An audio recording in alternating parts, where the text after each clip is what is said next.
Está todo listo para un nuevo ciclo electoral y el PSOE llega con registros de la UCO, denuncias por acoso y candidatos en mala forma. Un presidente con manual de resistencia en un partido con la lengua fuera. Soy Juan Luis Sánchez. Hoy en Un Tema al Día, nubes negras en el PSOE. Corrupción, acoso y elecciones.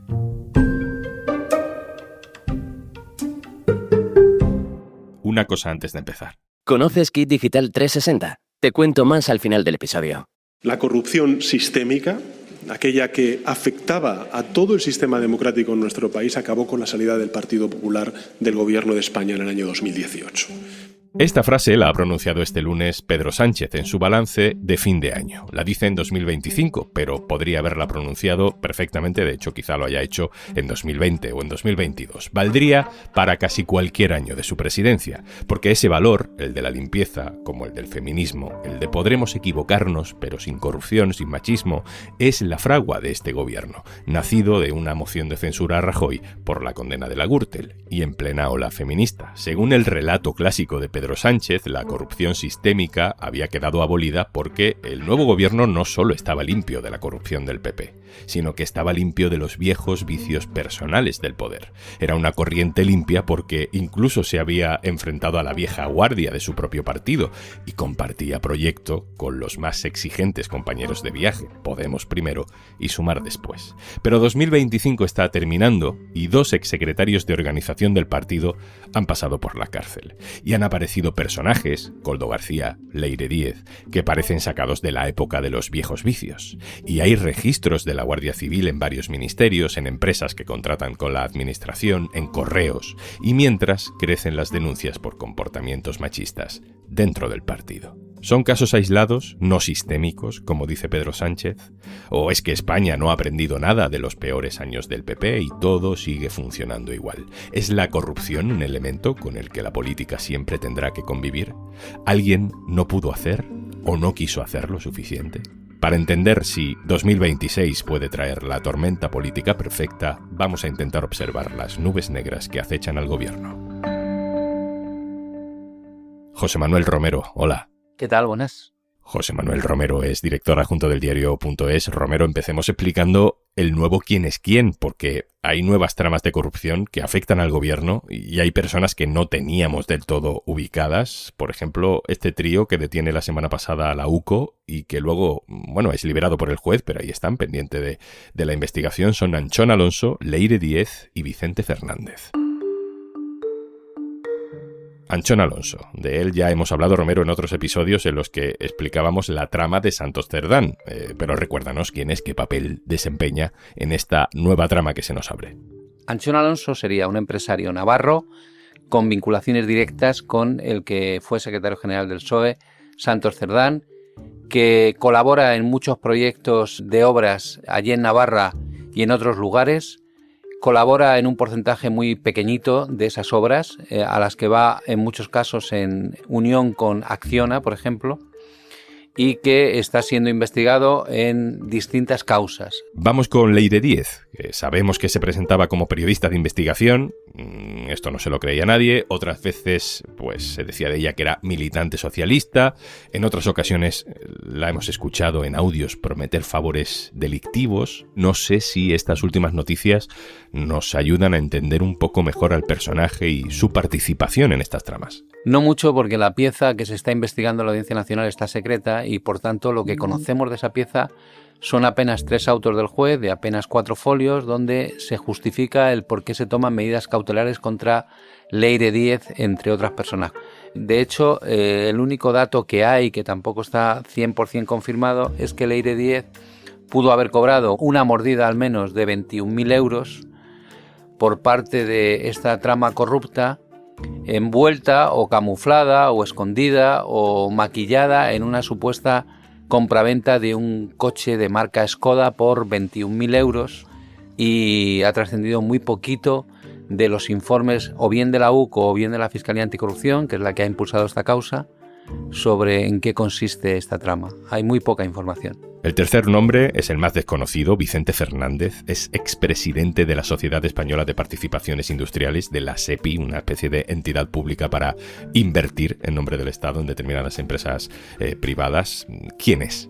Vicente Fernández es un exalto cargo de la Junta de Andalucía durante los gobiernos del PSOE, al que la ministra de Hacienda, María Jesús Montero, ficha como presidente de la SEPI, que dentro de los cargos públicos que puede adjudicar un gobierno es uno de los más importantes y con más poder de decisión, porque maneja todas las empresas participadas por el Estado, de alguna manera.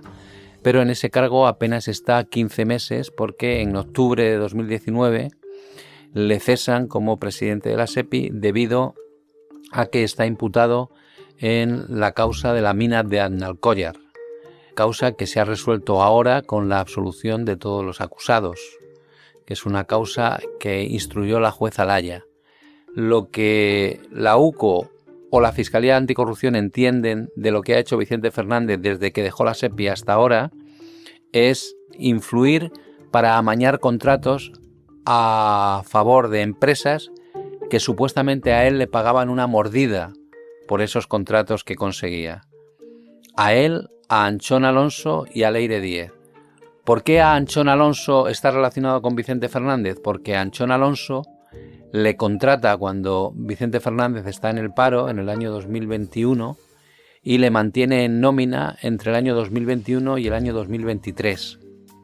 Y le paga unas cantidades que pueden ser por una asesoría o pueden ser por algo más, o puede ser porque le conseguía contratos y le pagaba una comisión sobre los contratos que le conseguía. En esos 3 años, según la Hacienda Foral Navarra, Vicente Fernández cobró algo más de 100.000 euros. ¿Qué relación tiene Vicente Fernández con Leire Díez? Leire Díez trabajó en una de las empresas de la SEPI, cuando él fue presidente de la SEPI, y posteriormente trabajó en eso que ella llama investigación periodística, para destapar que toda la causa judicial abierta contra Vicente Fernández en el caso Aznalcóllar era una causa falsa, basada en pruebas falsas o instruida de una manera torticera para perjudicar a Vicente Fernández.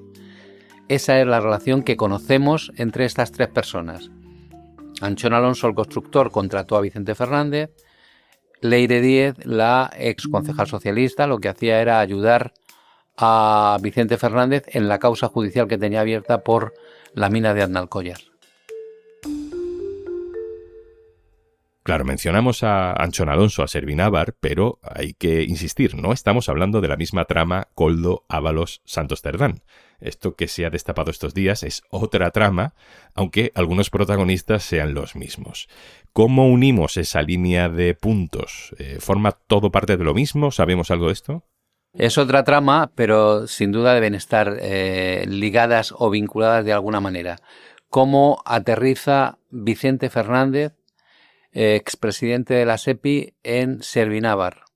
Nadie lo sabe, pero todo el mundo puede intuir que si Vicente Fernández fue durante un tiempo un cargo público relevante del gobierno socialista y que en aquel tiempo Santos Cerdán era una pieza clave del Partido Socialista, se pudieron conocer en ese momento y cuando se quedó en paro, para entendernos, Santos Cerdán medió ante su amigo Anchón Alonso para colocar a Vicente Fernández. Pero esto no dejan de ser conjeturas y elucubraciones que no conocemos hasta que la investigación avance o hasta que la pieza deje de estar secreta. ¿Qué ha pasado en esta intervención de la Audiencia Nacional en esta operación? Que se han requisado los teléfonos móviles y los ordenadores de los 3 sujetos implicados. Por tanto, en esos dispositivos móviles puede encontrarse una información que aún hoy desconocemos, para poder atar mejor esa línea de puntos. La UCO, la Guardia Civil, ha realizado una veintena de registros relacionados con esta investigación. Ha ido a Correos, ha ido al Ministerio de Hacienda, ha ido al Ministerio de Transición Ecológica para pedir contratos públicos. Todo esto, acabe como acabe, José Manuel, ya es un golpe para el gobierno. Ten en cuenta que esta nueva trama de corrupción toca de lleno al gobierno si nos limitamos a ver qué tipo de registros se han producido, que en realidad no son registros, son requerimientos de información. Digamos que la UCO entraba en distintos departamentos ministeriales pidiendo unos contratos concretos. ¿Qué contratos concretos pedían? Aquellos que habían sido adjudicados a los clientes, entre comillas, de Vicente Fernández. Lo que ocurre es que han entrado en distintos ministerios, entonces parece que la corrupción se extiende por toda la administración socialista. Han mirado las tripas de esos contratos y en su tramitación no hay nada que aparezca como anómalo o irregular. Podemos encontrarnos ante la posibilidad de que Vicente Fernández le cobrase a la empresa agraciada una mordida, una comisión por el éxito de la operación, aunque en realidad su influencia fuera nula. Nos podemos encontrar en esas. No lo sabemos hasta que no avance la investigación. Y luego hay dos casos, José Manuel, que no son estas grandes tramas de corrupción, pero que también ensucian muchísimo el ambiente, aunque haya mucha discusión sobre si realmente son casos graves o no, que son el caso del hermano de Pedro Sánchez y de su mujer Begoña Gómez. Digamos que si este gobierno está cercado por la corrupción, hay varios apartados de ese cerco judicial. Uno de ellos, no menos importante, hasta el punto de que el presidente del gobierno hace ahora un año se dio 5 días de reflexión para ver si continuaba al frente del gobierno porque se veía muy acosado en lo que a su familia se refería, son los que afectan a su mujer Begoña Gómez y a su hermano David Sánchez Pérez Castejón. En el caso del hermano ya está procesado y va a haber un juicio en los próximos meses que también afecta al candidato socialista a las elecciones de Extremadura.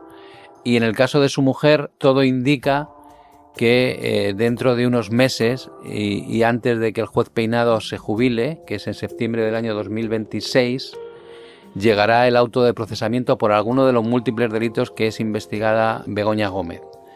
Eso sin contar con el hecho de que el juicio contra Ábalos, quien fue su mano derecha en el Partido Socialista, en el Tribunal Supremo se va a celebrar también en muy poquitos meses. Por tanto, digamos que la agenda judicial del gobierno de Pedro Sánchez en el año 2026 va a ser muy complicada. Romero, ahora vuelvo contigo, pero es que no acaba aquí la cosa. Si somos feministas, lo somos con todas las consecuencias. Y como he dicho antes, ser feminista no te hace ser infalible, pero desde luego sí te indica el camino y la conducta que debes tener cuando desgraciadamente sufres este tipo de casos. José Enrique Monrosi, hola. Hola Juanlu, ¿qué tal? Monrosi, tú y Esther Palomera habéis contado en eldiario.es los casos de denuncias por acoso sexual contra Paco Salazar en el PSOE. Recordemos que la gestión de este caso, o la no gestión de este caso, ha indignado a muchas mujeres dentro del partido. Bueno, el escándalo Salazar tiene que ver, de hecho, yo creo casi más con la gestión que el Partido Socialista ha hecho de este caso que de los comportamientos de Paco Salazar en sí, porque si esos comportamientos hubiesen sido atajados a la altura de lo que el propio Partido Socialista está comprometido mediante su protocolo antiacoso con sus militantes, pues yo creo que esto no hubiese alcanzado ni de lejos las dimensiones que ha alcanzado. Al canal interno del Partido Socialista llegan 2 denuncias en el mes de julio, el 8 y el 28 de julio, y durante 5 meses esas denuncias no son atendidas, no se le ofrece ningún tipo de colaboración ni de ayuda a las denunciantes. Entre medias vemos como altos dirigentes del Partido Socialista y del Gobierno, como Pilar Alegría, se ven y rehabilitan públicamente a Paco Salazar y finalmente las denuncias acaban desapareciendo del sistema. Solo cuando el diario.es se hace eco de esa situación, de que no ha prosperado durante 5 meses la investigación y del contenido también muy grave de esas denuncias, en 24 horas es cuando el Partido Socialista reacciona y luego al cabo de 2 semanas emite el informe que acabamos de conocer, en el que viene a reconocerse que las denuncias son procedentes, que el testimonio de las denunciantes es verosímil y que por tanto le otorgan credibilidad, que el comportamiento de Salazar constituye una falta grave y que no podrá volver a ser militante del Partido Socialista. A partir de ahí, en ese informe también se argumenta que ha sido imposible llevar a cabo la investigación interna porque no se ha podido constatar con Paco Salazar en 5 meses porque viaja mucho, y luego que el partido no tiene los mecanismos ni las herramientas suficientes para llevar este caso ante la justicia ni para seguir indagando en ello. Pero es que aparte del caso Salazar, que nos lo sabemos mejor porque de hecho le dedicamos un capítulo hace poco, ha habido más denuncias, hemos conocido más casos, cuéntanos algunos. Bueno, pues estamos viendo efectivamente una cascada de casos, algunos de muchísima gravedad. Estamos viendo lo que está pasando en el Partido Socialista de Galicia, lo que ha pasado en Torremolinos, en Córdoba, en la provincia de Valencia.